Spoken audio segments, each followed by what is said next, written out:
gourmet, art connoisseur and part-time vampire, Vincent Price.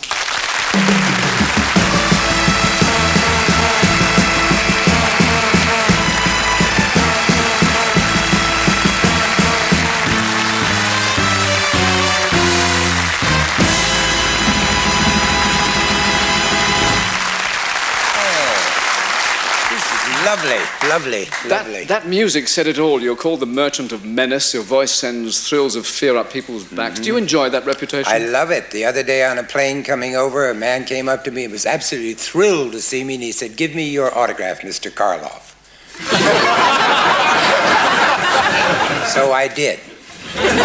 What else signed did you it do? Peter Lorre. And he went home a happy man. Yeah. The odd thing is that, of course, out of the great film output of yours, horror has been quite a small part of it. Very small part of it. Actually, out of about 110 films, only about 25 of them have been frightening. Some of them have been terrible, but only 25 of them frightening. And how many times have you actually been a vampire? Only once.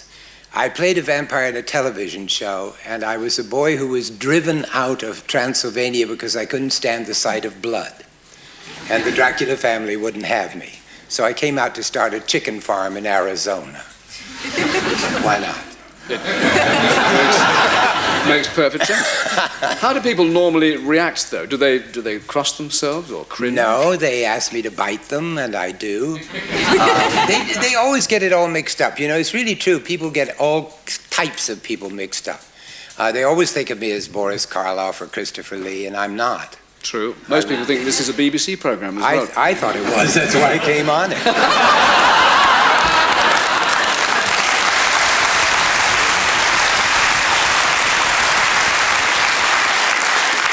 You're beginning to frighten me now. What was your image when you first worked in Hollywood? Oh, when I first came out to Hollywood, I came out as a leading man. And I was working, it was my first day on the film with the greatest, highest paid star of the business at that time. His name was Constance Bennett. And I had my first big scene with her, which was a love scene, and I went out and took her in my arms. And they said, "Oh, just a minute, wait, you can't do that." And they made me wear gloves. Have you ever tried to make love wearing gloves? Socks, yes, but... Very difficult with gloves. What about the people you met there whose reputations were already made? Errol Flynn, for example. Was he really that kind of character? Yeah, I did 2 pictures with Errol, one when he was sober and the other one when he was drunk. The first one was with Betty Davis, so he had to really mind his manners. I had a terrible time, though, because I had just finished doing this play called Elizabeth the Queen, and I was playing Essex in it, the lead, and now Errol was playing Essex in the film, and I was playing Sir Walter Raleigh. And the director, Errol didn't know his lines, so the director kept saying, "Errol, you naughty boy, you don't learn your lines. This Vincent Price, he go right on, play your part." Errol hated me. It was terrible. I had a very bad time with him. And it never happened? No, and then I did another picture with him at the end of his life, and that was better. And he was bold and bad, was he? Yeah, he was wonderful. He had the charm of a snake. You talked about films that were bad of yours. What's the worst film you've ever made? Well, I'm awfully proud. You know, there's sort of books out now of the 50 worst films ever made, and one of them that I did has always been on it. It's called Green Hell, and it had Doug Fairbanks Jr. It had really a bevy of stars in it, and I had a very small part. I was killed early on, thank God, because if I'd lasted throughout the film, my career would have been done. But I was rowing, this to give you a picture of the thing. We're in a little boat going down the Amazon, piranhas jumping all around us. And I turned to Doug Fairbanks Jr., whose nickname was Brandy. That gives you a clue right there. And I say, "Brandy, do you think it's possible for a man to be in love with 2 women at the same time, and in his heart be faithful to each, and yet want to be free of both of them?" The house came down. It was one of the worst pictures ever made. Oh, my God. His answer goes unrecorded. Unrecorded, nobody did. That's when the piranhas jumped up and ate him. Was that the only film that appeared on that terrible list? Oh, no, I did another one in Spain one time called The House of 1,000 Dolls. Now, you would have thought if I'd read the title, I would have known what it was about, wouldn't you? Huh? 1,000 dolls in a house. But? Girls. No, see? But one day, Martha Heyer and I were let off, and we were in every scene, and we said, why did they let us off? So we went to visit on the set, and we found that they were remaking all of the scenes that we'd been in, but a pornographic version of it. I never got to see it. They didn't make us strip, but they made everybody else in the picture strip. I don't know where they showed it. Tijuana, maybe, or something. What about The Tingler? That sounds as if it's the same kind of film, but it wasn't, was it? It was a very interesting film. That was William Castle. He really was a very bright man. The best one he did was a thing called The House on Haunted Hill. And it had a gimmick to bring people into the theater. There was a point where I threw my wife into a big vat of acid, but she'd been very naughty, really. You know, she'd been fooling around with my best friend.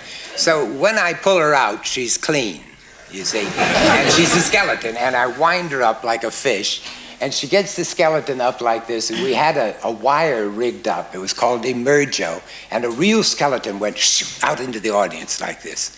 The whole audience, the opening night, stampeded. It was marvelous. They never put the seats back in. It was standing room only. That could have killed people, the shock. Why? There are too many people in the world anyway, that's why. Well, is there a better way to die than you know of than to be watching a movie and just drop dead? I think you're right. That would be a good way to go. Wonderful, with popcorn all over you. Hit in the face by a skeleton, not quite so good. Do you ever slip into a cinema and test the audience reaction yourself? Oh, yeah. I did it. The first 3D picture was called The House of Wax. And in it, I put everybody in wax. I dipped them in wax and then hung them up in my museum. And I used to love to go sit in the back of the theater because everybody had those big glasses on, you know. And I'd sit preferably behind a couple of teenage girls because their reactions were marvelous. You're sitting with the popcorn going, and do you have popcorn over here? Of course you do. Yes, but you don't eat it, I know that. And they'd watch this thing like that, and one day at the very end of the film, I fall into a bath of boiling wax, and the bubbles come up, the smoke comes up, and it says the end. And I leaned forward, and very quietly I said, did you like it? Right up in the air. They tell me they were never seen again. They gave them free passes to the next show. Too many people in the world, you see. Yeah. Do you have a lot of young fans? Yes, I did an album that I don't know whether it was big over here or not, but it was very big in the United States and Germany and China and Japan and a few other places, called Thriller. Michael Jackson. Michael Jackson, yeah. We have heard it. Have you? It's marvelous how you keep up with things.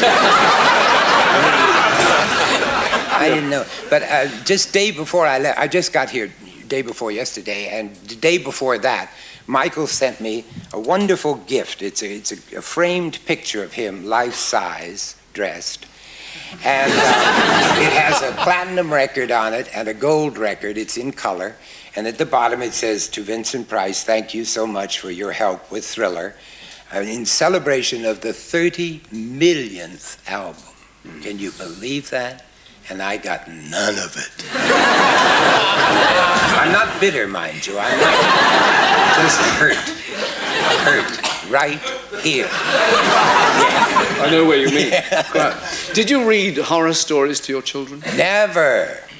Frightened me to death. I tried to read my daughter what is that wonderful one, Bluebeard. I never got past about page 3. Is your daughter proud of you being a pop star now? Yes, she likes it. She really does. She wants the picture of Michael Jackson. And I'm going to let her have it, too.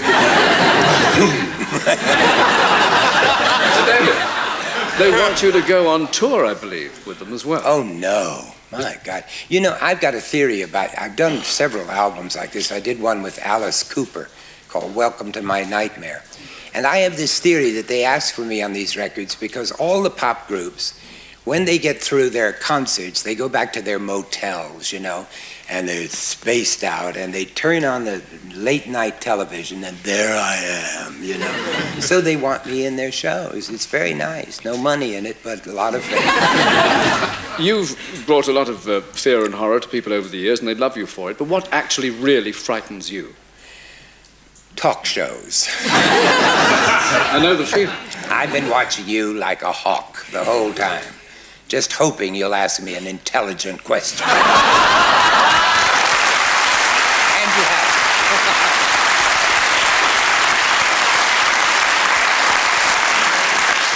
And I can't think of another one. So for the moment, Vincent Price, thank you very much Thank you, indeed. Michael. It was wonderful.